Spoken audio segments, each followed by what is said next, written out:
All right, guys, we got two sections left to go for chapter two. They're both obviously still going to be a focus on doing proofs. We are now looking at two-column proofs, and this is more the formal process that you would typically use in a proof, and that's really what we'll be doing from here on out. So 2.7 is going to focus on proofs involving segments, and 2.8 is going to focus on proofs involving angles. And that's where the chapter ends. So here's kind of these last couple. We're going to go through just a handful of proofs together. I want you to get used to seeing the line of reasoning and just the step-by-step process for how this works. Also, just make sure we're always getting familiar with all of the reasons that we might use.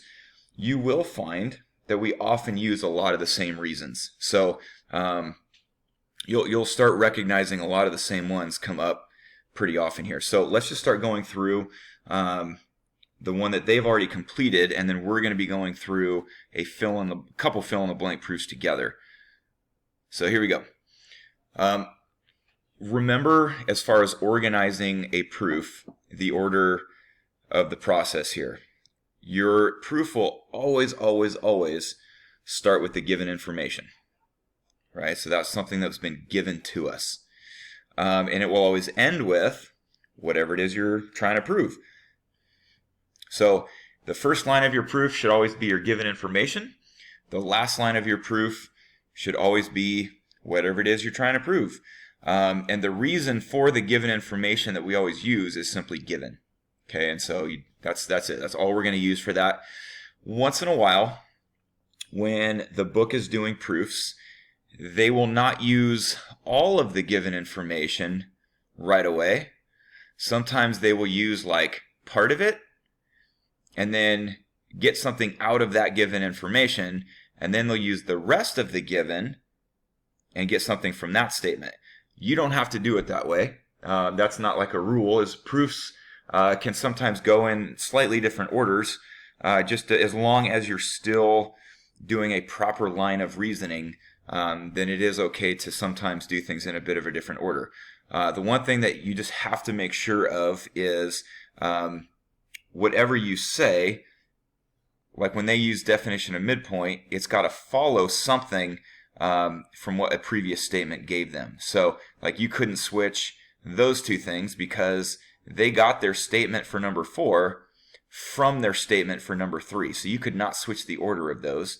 What I would do, just to play it safe, is I will always put all of my given information in the very first statement. I'll call it my given, and that's it. So that's what I would do. Just be aware that sometimes they don't always go in that order. That's one of the nice things about doing these where it's fill in the blank, because then that way it's kind of like one right path if we do it that way. So here we go. On this one, they told us that Q is the midpoint of PR. So Q is the midpoint of PR. Right off the bat, your wheels should start turning like, wait, what do we know about midpoints? What is that going to tell me? As soon as they tell me that Q is a midpoint, I should already be thinking, oh, that means that this segment is equal to this segment, right? We should already be thinking along those lines. So we'll be getting to that within the proof. We also have R as a midpoint. And this one actually becomes very similar to one of the paragraph proofs. I think it was I don't remember if it was 30 or 31 that we did from section 2.5, but this is like basically the same drawing. It's very similar proof. Ultimately, here's what we're trying to prove. We are trying to prove that PR is equal to QS. So here we go. We started out with our given, that Q is the midpoint of PR. So right away, we should be thinking something along these lines. I want you to consider, when I know that I have a midpoint, like point Q, there's two ways you could go with this. I could either say that these two segments are equal, or I could say that these two segments are congruent. You're allowed to say either one based on the idea of a midpoint. The reason is still the same, the definition of midpoint. If you went back to your textbook and looked at the top of page 27, you will see the first time that the definition of a midpoint comes up. And within those first couple sentences, it says specifically that two segments are equal and congruent. And that's based on the definition of the midpoint.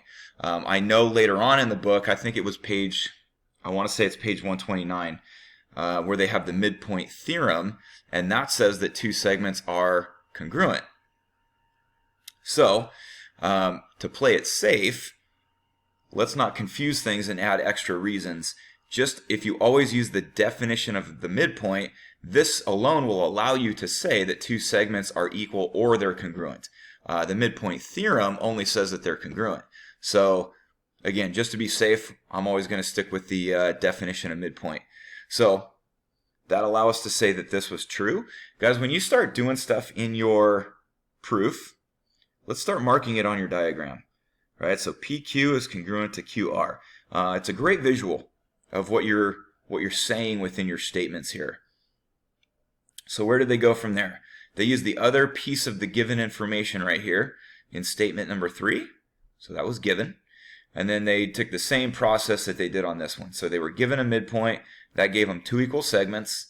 And that's the definition of our midpoint. So we now know that QR is equal to RS. It's going to be a little tough to mark this. I'm going to do this just to separate them out. So I'm going to say that QR is congruent to RS. As I look at this, I'm starting to notice that this is equal to this, and this is equal to this.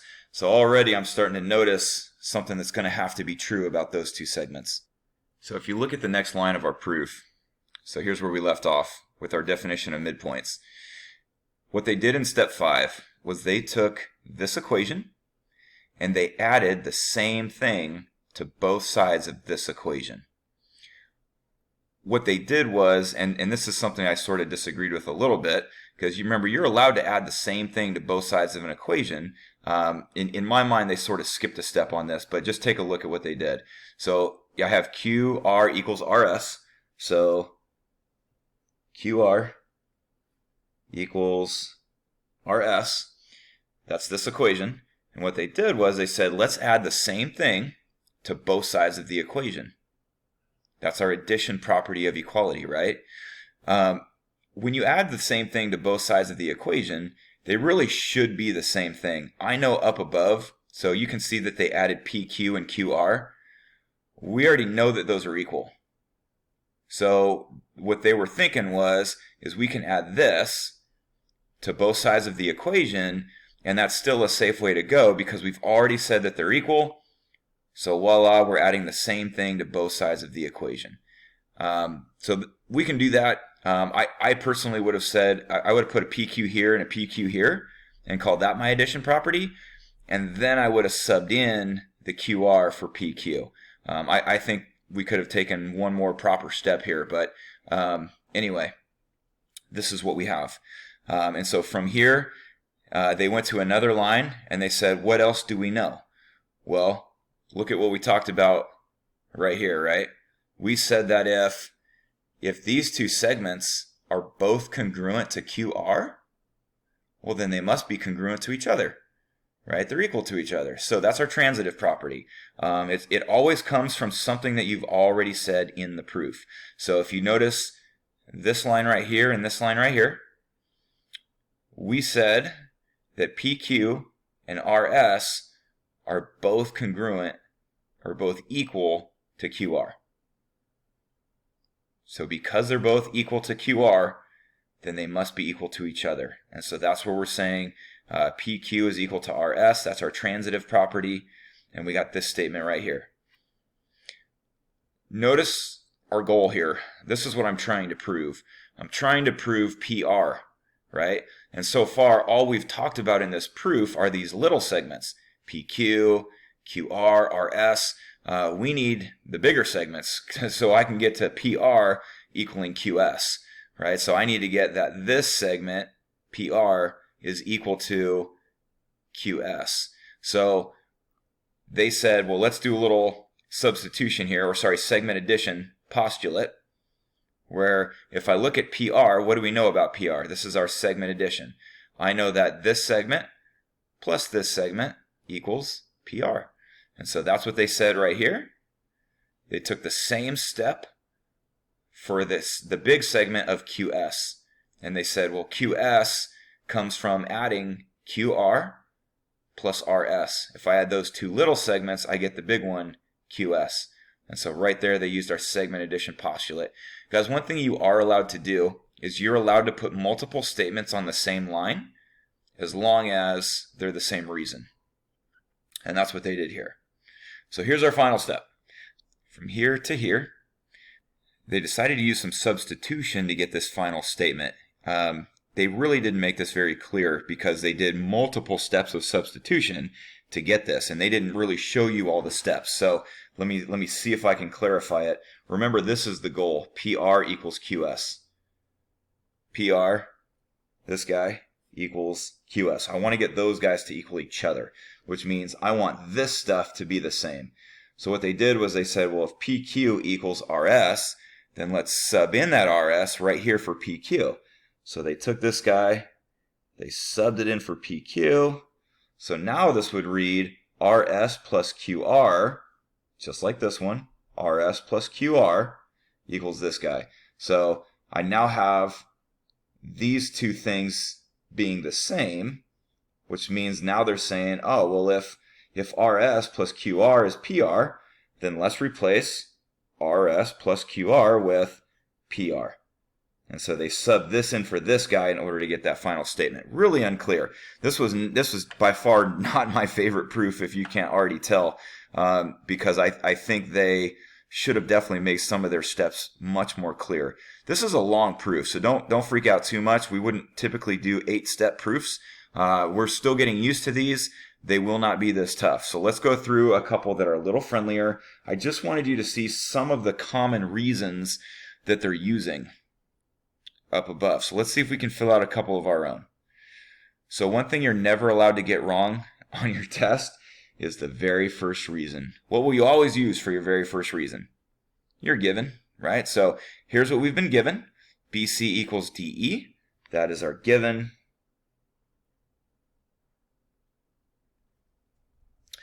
Remember, the last line of your proof should always be this. So whatever you see here should be the last line of your proof. What will be the reason? Well, that'll be yet to be determined. We have to go through the proof in order to get this. Here's one thing you can never write here, because I've gotten this on tests in the past. Just like how students want to write given for the first one, which is correct, for the last one, they want to write the word prove, right? They want to put this here. Don't ever do that. That will never be a reason that we will give for the last line of the proof. It's got to come from something that we've been talking about within the proof itself. So what we're trying to prove is that AB plus DE equals AC, right? So if you look at the second line, how can we use the segment addition postulate to say something, right? So if you look at this part of the diagram, right? So consider what our segment addition postulate says. It says that AB plus BC equals AC. So that's what we're going to use. So AB plus BC equals AC.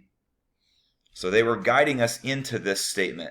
They already gave us the reason. We have to give a statement that matches the reason that they put right there. So how do we get from, we got to figure out this final reason. How do we get from statement 2 to statement 3? Guys, whenever you're looking to make the next line of a proof, it's always going to come from one of two places. It's going to come from either your diagram, that's where this guy came from, that came from a diagram, or it's going to come from something you've already said within your previous statements, right? And so we've really already exhausted the diagrams as far as statements we can say. So this final line must have come from the two things that we've already said. So if you notice how there's a BC here and a BC here, that opens us up for some substitution, right? Because if BC is equal to DE, that means I am allowed to substitute DE in for BC. And that's what they got this line right here. So that became AB plus DE, right? Here was the substitution move. So AB plus DE equals AC. And that's what we were trying to prove. So the reason, how did they do that? Well, they used substitution to get there. So this is definitely about the level I think we need to be at this point, right? This was a great proof for this section. So let's look at one more of these guys. And again, I hope you'll start recognizing a lot of the same reasons being used within these proofs, like segment addition, substitution. You're going to see a lot of those same ones over and over again, so start looking for them. Here's our given. Up above, QR is between P and R is between this and this. So they already gave us the drawing, which is pretty normal. You're typically going to be given a drawing for all your proofs. Here's one more thing that they said, though. PR is equal to QS. So PR is equal to QS. So we got to keep that in mind. So this one was a little tricky because they didn't actually put that until way down here. So a lot of times people start going through the proof and they get to step 5 and they say, where on earth did that come from? Well, it came from our given information. Like I said, if I was going to do the proof on my own, I put all my given in step 1. They don't always do that when they're giving you some fill-in-the-blank stuff. So just be aware. We have PR equals QS. That was one of our givens. So one of the things I try to do is I try to identify, in these fill-in-the-blank ones, I try to identify all their given statements first, right? And then I'm not wondering how on earth did they get to this from their proof, right? So let's just fill in all the givens first. So they use the given statement right here, and then right here on step 3, R is between Q and S. That was a given as well.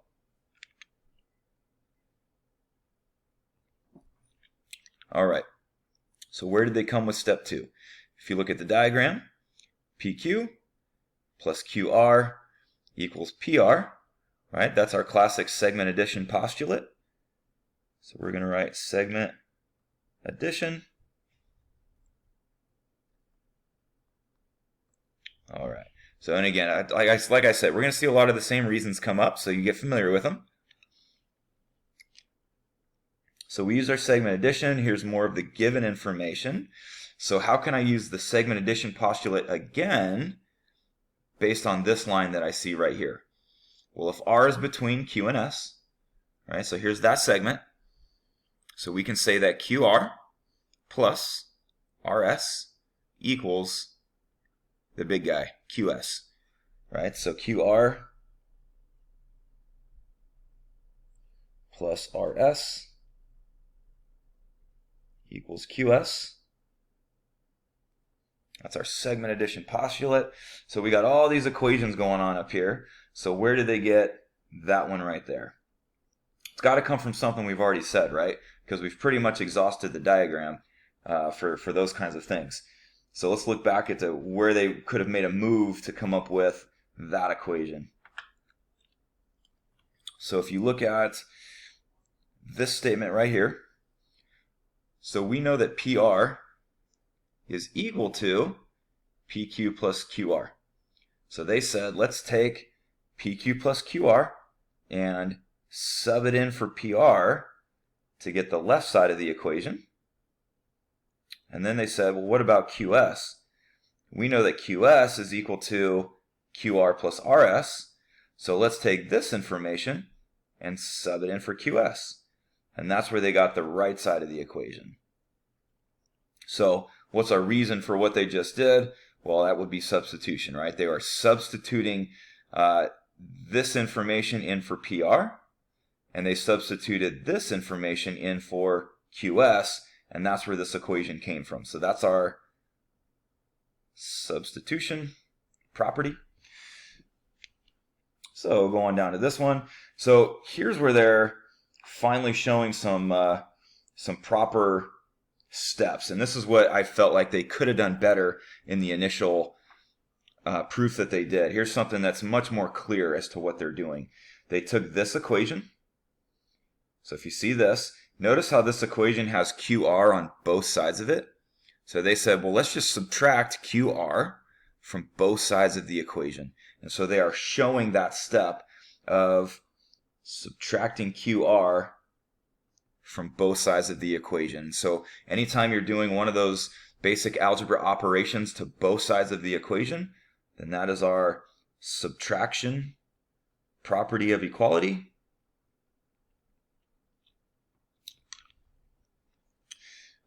So what would that leave you with?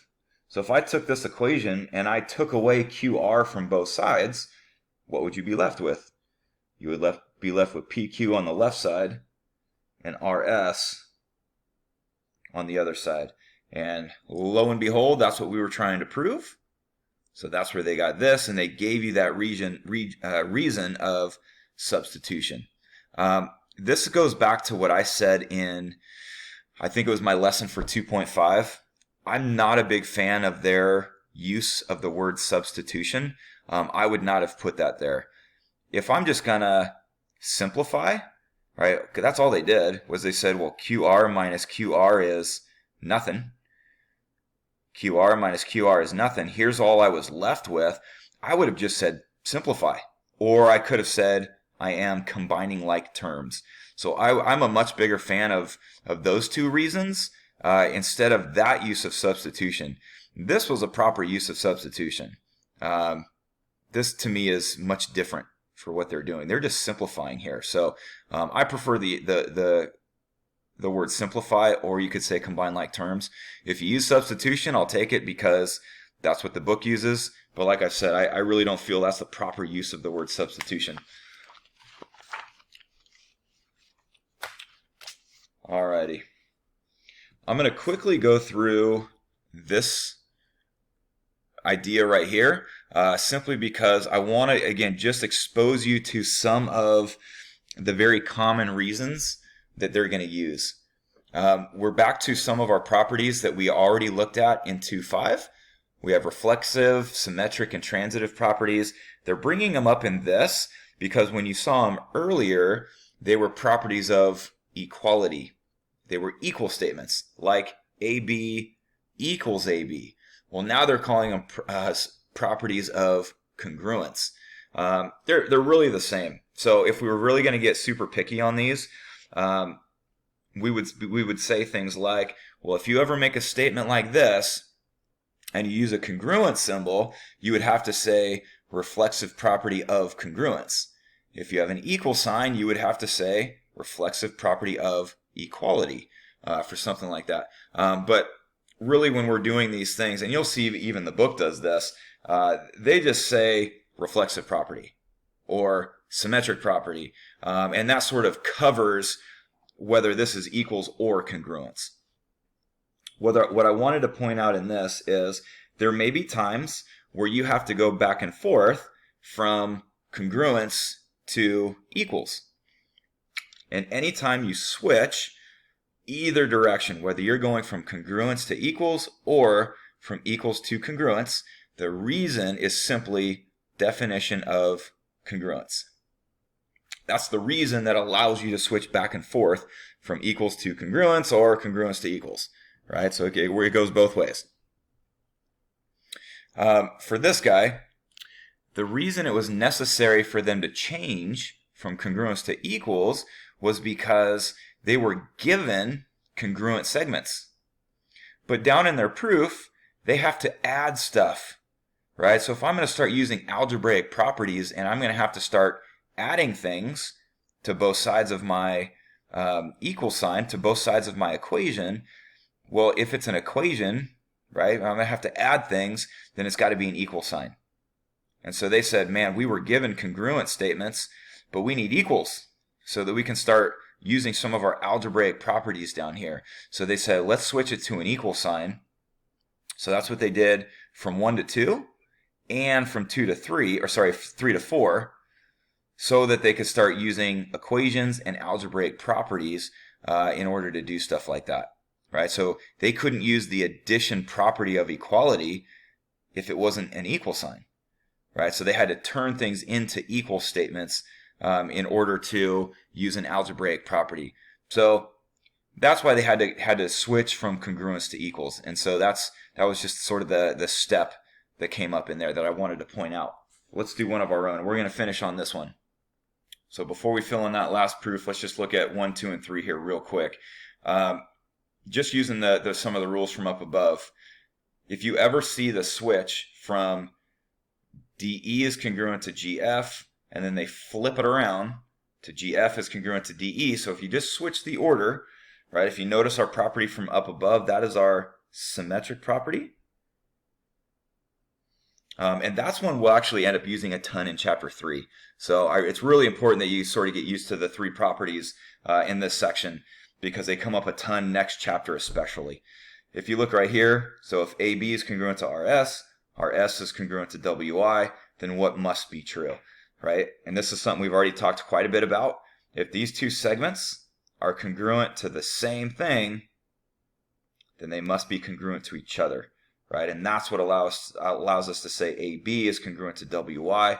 That's our transitive property. What makes something congruent to itself? Remember, it's like looking at yourself in a mirror. It's your own reflection, right? That's our reflexive property. And again, that's another super big one we use next chapter. So we'll see all this come up quite a bit in chapter 3. So here's our final proof.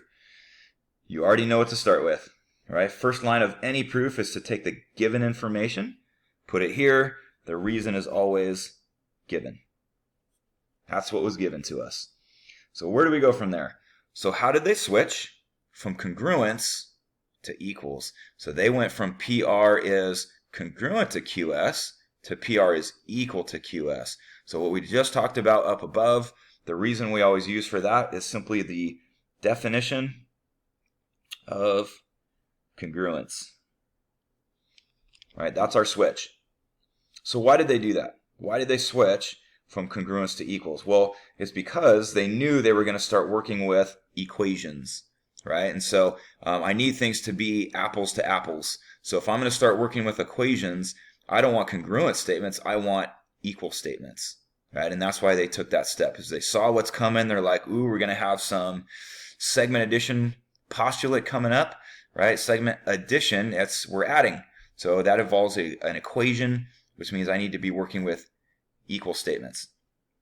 All right, so you guys already know this one. You know that PQ plus QR is equal to PR. So that's one we've seen a ton. That is our segment addition postulate.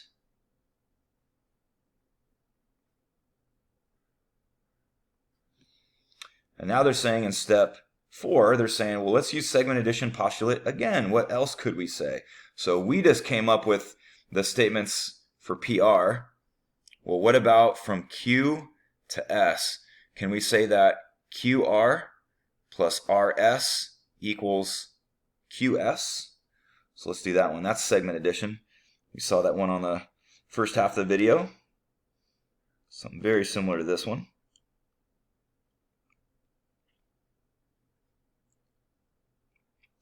So now we have that equation. So how do we get to this guy right here? Remember, this has to come from something that we've already said within our proof at this point. So we got to look back and see, okay, how did we use this information to get that equation right there? So take a look at that and see if you can figure that out before I say it.